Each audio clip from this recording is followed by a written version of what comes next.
Joke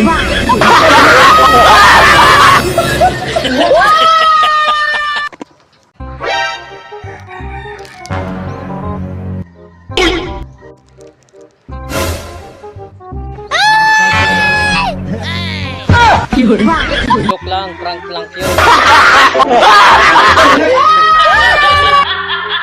So yun mga idol, pa-like naman ang ating video at pa-comment na rin at pa-share para lagi kang updated sa ating mga video.